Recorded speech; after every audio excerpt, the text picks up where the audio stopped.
আসসালামু আলাইকুম সবাইকে আমার চ্যানেলে স্বাগতম। অনেক দিন পর আবার নতুন একটি ভিডিও নিয়ে হাজির হলাম। আজকে তৈরি করে দেখাবো ঘরোয়া উপকরণে কেএফসি স্টাইলে মজাদার চিকেন পপকর্ন। তো চলুন শুরু করা যাক। প্রথমে একটা বাটিতে আমি নিয়েছি বোনলেস চিকেনগুলোকে ছোট করে কিউব করে কেটে নিয়েছি। এখন চিকেনে কিছু মশলা দিতে হবে। তো প্রথমে আমি স্বাদ মতো লবণ দিয়ে দিলাম, 1 টেবিল চামচ পরিমাণ মরিচের গুঁড়া দিয়েছি, 1 টেবিল চামচ পরিমাণ আদা আর রসুন বাটা দিয়েছি, আর 1 টেবিল চামচ পরিমাণ জিরা বাটা, আর দিয়ে দিচ্ছি 1 টেবিল চামচ পরিমাণ লেবুর রস। এখানে সব কয়টা মশলা আপনাদের পরিমাণ মতো দিবেন। তারপর দিয়ে দিচ্ছি 1 টেবিল চামচ পরিমাণ চাট মশলাটা দেওয়া হয়ে গিয়েছে। এখন দিয়ে দেব 1 টেবিল চামচ পরিমাণ টমেটো সস। এখানে চাইলে কিন্তু সয়া সসও ব্যবহার করা যাবে।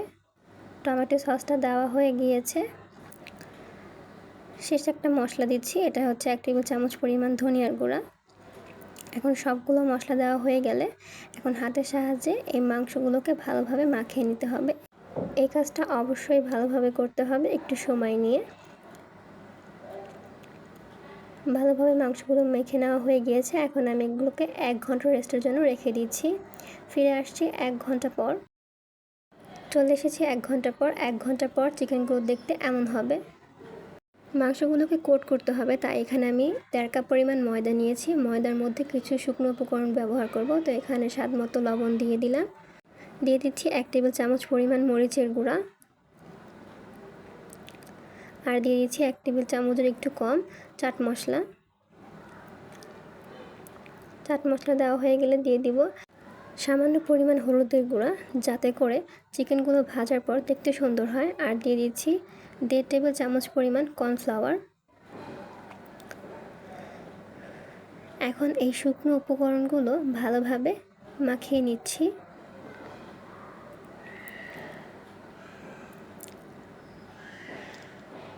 শুকনো উপকরণগুলো মাখা হয়ে গিয়েছে। আগে থেকে ম্যারিনেট করা মাংস কিছু টুকরো আমি এই ময়দার উপরে দিয়ে দিচ্ছি, আর পাশে নিয়েছি নর্মাল পানি।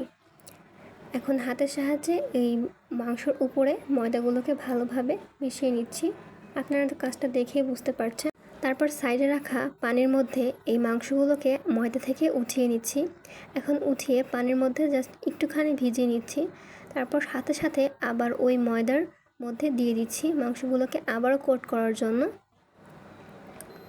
এখন মাংসগুলোকে আমি দিয়ে দিলাম ময়দার মধ্যে। ঠিক হাতের সাহায্যে ঠিক এরকমভাবে এই মাংসগুলোকে কোট করতে হবে। এই কাজটা কিন্তু অবশ্যই সাবধানে করতে হবে। অনেকবার এই ময়দার মাঝখানে এরকমভাবে হাতের সাহায্যে উল্টিয়ে পাল্টে কোট করে নিচ্ছি। মাংসগুলোকে আলতো হাতে একটু ঝেড়ে নিচ্ছি, দেখছি লেয়ার সৃষ্টি হচ্ছে কিনা। খুব সুন্দরভাবে কিন্তু লেয়ারগুলো সৃষ্টি হয়েছে, আপনাদের দেখিয়ে দিচ্ছি। দেখুন, এটা কিন্তু ভাজার জন্য একেবারে পারফেক্ট হয়ে গিয়েছে। মাংসগুলোকে আলতো হাতে একটু ঝাড়িয়ে নিচ্ছি ময়দা থেকে। এগুলোকে এখন ভাজার জন্য চলে যাব। আগে থেকে একটা প্যানে হালকা তেল গরম করতে দিয়েছিলাম। তেলটা যখন হালকা গরম হয়ে এসেছে, তখন আমি একটা একটা করে চিকেনের পিসগুলোকে দিয়ে দিচ্ছি। চিকেনের পিসগুলো দেওয়া হয়ে গেলে জালটা মাঝারি আঁচে রেখে উল্টিয়ে পাল্টিয়ে এই চিকেন পপকর্নগুলো ভেজে নিতে হবে। তো আমি উল্টিয়ে পাল্টে চিকেন পপকর্নগুলো ভেজে নিয়েছি। ভাজা হয়ে যাওয়ার পর একটা চামচের সাহায্যে তেল থেকে চিকেনের পিসগুলোকে উঠিয়ে নিচ্ছি। চিকেনের পিসগুলো উঠে নেওয়া হয়ে গিয়েছে। একটা প্লেটের মধ্যে চিকেন পপকর্নগুলো উঠিয়ে নিলাম। একটা আপনাদের ভেঙে দেখাচ্ছি কতটা সুন্দর অ্যান্ড ক্রিস্পি হয়েছে। আজকের ভিডিওটি এই পর্যন্তই থাকছে। ভালো লাগলে একটা লাইক আর সাবস্ক্রাইব করে চ্যানেলটির পাশেই থাকবেন। আল্লাহ হাফেজ।